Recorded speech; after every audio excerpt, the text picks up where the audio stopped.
This video covers rational inequalities. We will be using ideas that we first talked about when we looked at rational functions, and also ideas that we used for solving polynomial inequalities. For our first example, 2x plus 1 over x minus 2 is greater than 0. We're going to use the same basic strategy we used with solving polynomial inequalities, and that is, when we have an expression compared to 0, we will graph this expression, and we will look for where our graph is above the x-axis or below the x-axis, depending on our inequality. For this example, since it's greater than 0, we would be looking for parts of the graph that are above the x-axis. And we also know, just like from polynomial inequalities, that our x-intercepts will divide the graph into parts that are above the x-axis compared to those that are below the x-axis. So we find those zeros, those x-intercepts, and know that they are boundary points to the graph and to the intervals, which will be the solution to the inequality. Now let's take a look at the graph of this function. We should know about rational functions that we will see asymptotes, values, x values that our graph avoids. In this case, it's going to be at positive 2, and we know these asymptotes occur for the values where it will make our denominator equal 0. So positive 2, we'd see 2 minus 2, 0. There's the vertical asymptote. And we've got a 0 right here. It looks at about negative 1/2. So to answer this question about where is the graph greater than 0, we would identify one branch here on the left and this branch here as well. And what makes rational inequalities different from polynomial inequalities is that our boundary points are not just the zeros, but also the asymptotes. You can see that to the left of positive 2, we have negative function values, values that are less than 0. And looking at x values that are slightly greater than 2, we have positive function values, values that are greater than 0. So boundary points will be the zeros of the function as well as the asymptotes. Since it's an inequality, we want to come up with solutions that are intervals. So this branch here comes from negative infinity up to our boundary point here at negative 1/2. And we had an inequality that was greater than 0, so we're going to leave this point out, the point where it equals 0. And our other branch here from positive 2 to infinity. So we have one interval that uses an asymptote as a boundary point. Another interval uses the 0 as a boundary point. So let's go back to this inequality and algebraically find the 0, this value of negative 1/2. Again, our asymptote from where the denominator equals 0, we solve that and see x equals 2. That's the graph of that vertical asymptote. But solving it, when it comes to rational expressions, my first move is usually to multiply every term by the common denominator, to cancel out, divide out those denominators, and leave us with a simpler equation to solve. So I'm multiplying both sides by the factor x minus 2. It's not so bad here on the right side. 0 times anything still equals 0. We're seeing the cancel on the left side, just bringing down the numerator, 2x plus 1, and solving this gives us x equals negative 1/2. So just like polynomial functions, we want to set this equation equal to 0 and then solve and know that those are boundary points. But also we have to think of the asymptotes as additional boundary points that are going to separate our intervals. One last look at the graph. The boundary point at negative 1/2, and we had one branch up here and our other branch here bordering this asymptote at x equals 2. And let's just jot down our answer here with these two intervals and the union symbol. Moving along to our next example, just like polynomial inequalities, we like to have all of our terms on one side with 0 on the other side, so that when we look at the graph, we simply have to look for where is our graph above the x-axis or where is the graph below the x-axis. And we know the zeros will be the boundary points. And we also know now about rational inequalities that the asymptote will also be a boundary point. So my first move in this example is move this positive 1 over to the left side. 2x over x minus 3 minus 1 is less than or equal to 0. Now let's take a look at the graph of this function. I won't worry about actually doing this subtraction and coming up with a single fraction, I'll work with it as is. Here's our graph, 2x over x minus 3, the entire quantity minus 1. We see a vertical asymptote at positive 3, hopefully we're spotting that. And we see that we have one x-intercept here at negative 3. The asymptote first, from the denominator x minus 3, setting that equal to 0, gives us x equals 3. There's that vertical asymptote. The x-intercept is coming from the solution to the related equation. Just bringing this over and setting it to be an equation now instead of the inequality. I'm going to solve and do the same move where I'm multiplying every term by the common denominator. In this case, it's just this factor x minus 3. The right side, 0, of course, we know that's going to equal 0. Over here, I should be cautious that this is a distribute. The x minus 3 will cancel with this x minus 3 in the denominator, just bring down the 2x.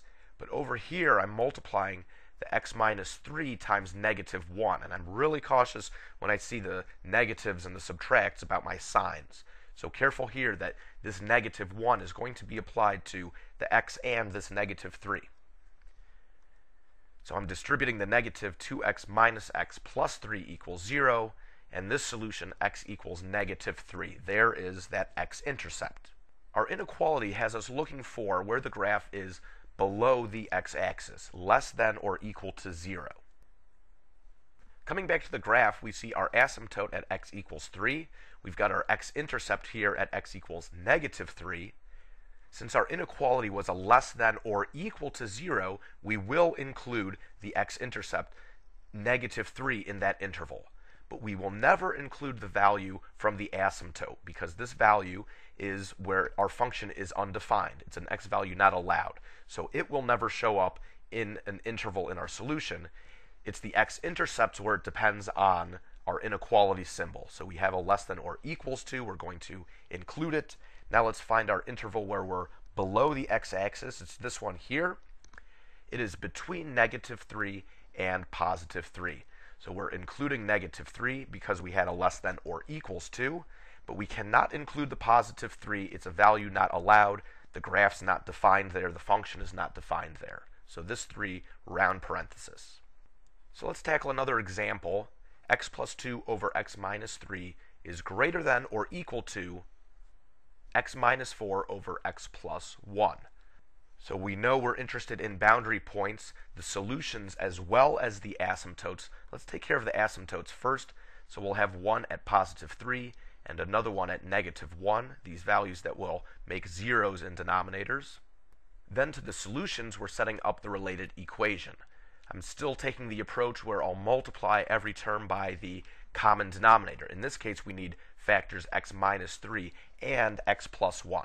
So multiplying those to both sides, seeing which factors will cancel with the denominator, we're left with this equation. And if you were thinking, could I do this one as a proportion? Yes, we absolutely could, but we will see more complicated examples, so I don't want to always rely on proportion.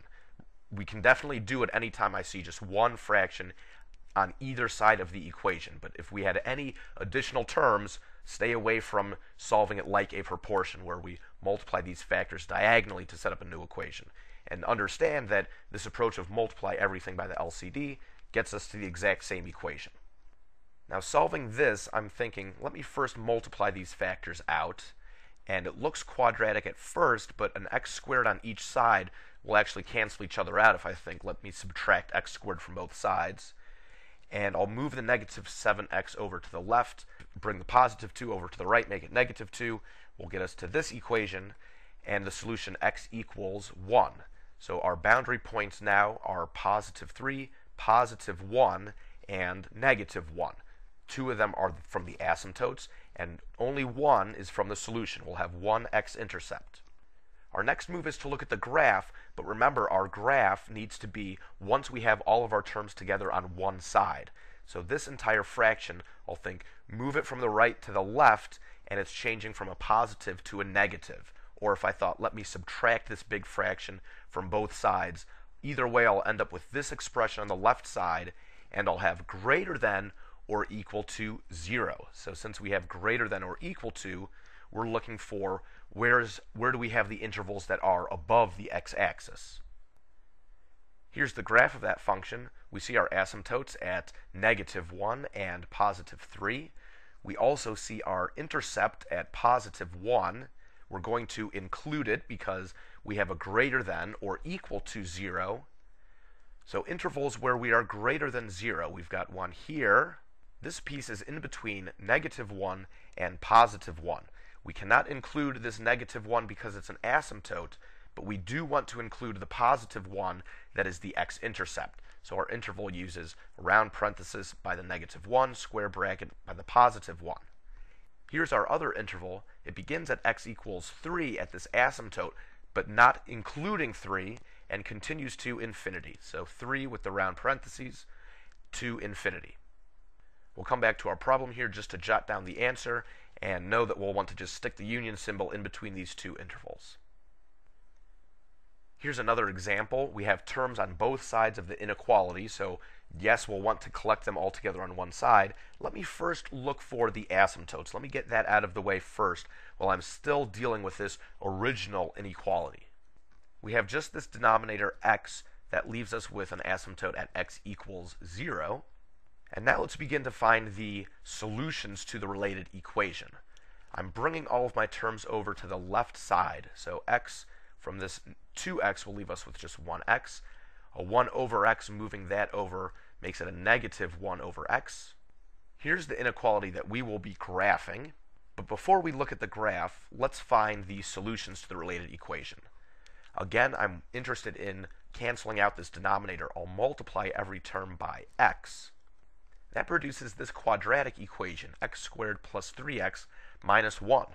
We cannot factor it, so I'm looking for quadratic formula. Setting it all up with a -b plus or minus square root of b squared minus 4ac all over 2a.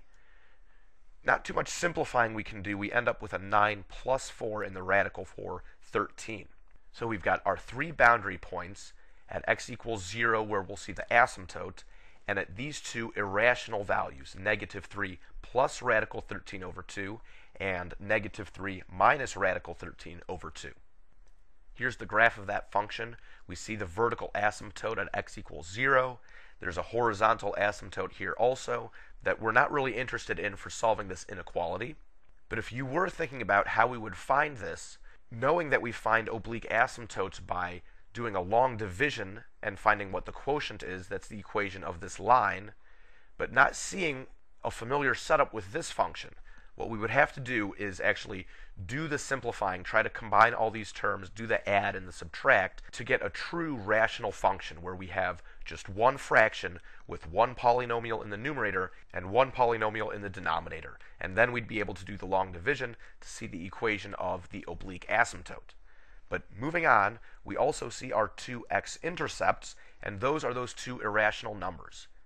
Here is the -3 plus radical 13 over 2, approximately 0.3.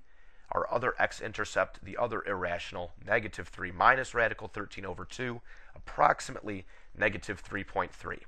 Now, do we include these? Are we looking above, below? Go back to our inequality here. So it's greater than 0. We're looking for values that are above the x-axis, and we cannot include those intercepts. They must be greater than 0, but not equal.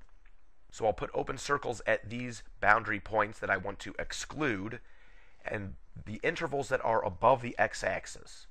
We have one here going from this irrational number towards 0, but not including 0. Our other branch here picking up at this irrational number and continuing toward positive infinity. We're excluding asymptotes always, and in this example excluding these x-intercepts as well. So all of the intervals will be using round parentheses. This one begins at -3 minus radical 13 over 2 and goes to 0, and the other one picks up at -3 plus radical 13 over 2 and continues to infinity. Let's just come back to this problem and jot down our two intervals. Here's our last example. It will be a fun one once we look at the graph and look at all the steps that we'll do to solve it, but our approach now is the same. Let's first identify the asymptotes, the boundary points caused by vertical asymptotes. And we'll always, when it comes to finding vertical asymptotes, look at the denominators. What is going to make our denominator equal 0? With this problem, First, we need to just factor all these denominators. Difference of squares, these were not so bad, hopefully, to factor. Now let's spot all the vertical asymptotes that we would see. -2, +2, there's another repeater. We actually have a couple, everything repeats once, but we end up with asymptotes at -2, -3, and +2. All these values that would make these factors equal to 0. Now the other boundary points will be solutions to the related equation. I've done two things at this point. I decided I'm going to get my equation equal to 0 right now, doing that by moving this big fraction from the right side over to the left. So now it is -2x over x plus 3 times x minus 2. And I've left myself some space to multiply every fraction by the common denominator. In this case, we're going to need to use each of these three factors, x plus 2, x minus 2, x plus 3. And remember that when it comes to the common denominator, we're not looking for the total number of times we use the factor. So you see each one we have only once. It's how many do we see where we see them the most.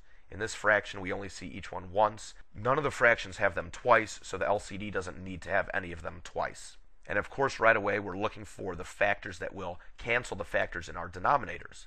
Just bringing down, not doing any multiplying yet. I'll save that for my very next step because it is an equation that we have to solve, and almost always that involves us multiplying out all of our terms. From our middle fraction, we have x left from the numerator and the factor x minus 2 left from the LCD. And our last fraction, the factor left over is x plus 2, and I'm cautious that since this was a subtract, I'm bringing down a -2x that I will distribute when I multiply out. Here, let's just bring down the equals 0. Now let's go through all the distributing.